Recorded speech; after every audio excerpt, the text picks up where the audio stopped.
Hey everyone, welcome to Dad's Got This.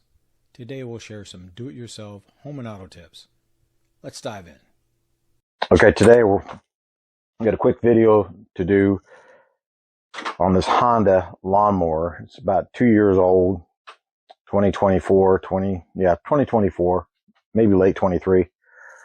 But when Honda manufactured this, they put an automatic choke in there.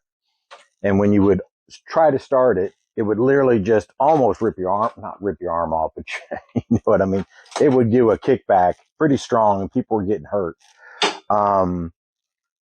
So they came out with a recall. They were going to change out the choke so that it would not do that anymore. So I took it into the clinic. This is the GCV 200 engine on the Honda HR217.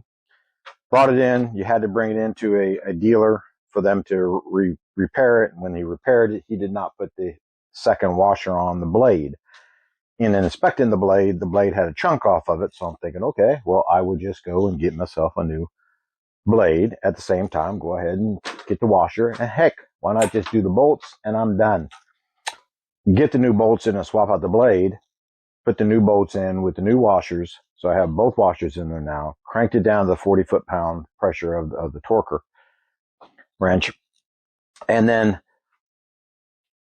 set it back up right, tried to start it, and it would not barely move. I thought maybe I had another problem with the recall. It would not move.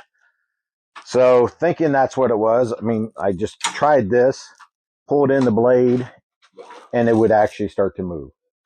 So I'm thinking, no way. So pulled it back up, pulled the bolts off, and sure enough, the bolt was longer from the replacement that came from the manufacturer, which was listed in the manufacturer manual. But anyway, so I know what you're thinking. I know what you're saying. When you get new bolts, double check the lengths. But when you get the right Honda part and the right bolt, I was just swap that bad boy out mode. Didn't think about it. I won't make that mistake ever again. I will take the time to do that. But I got to send the bolts back, but there you go. So if you ever have a problem like that, first and foremost, double check your replacement part fittings. I get it.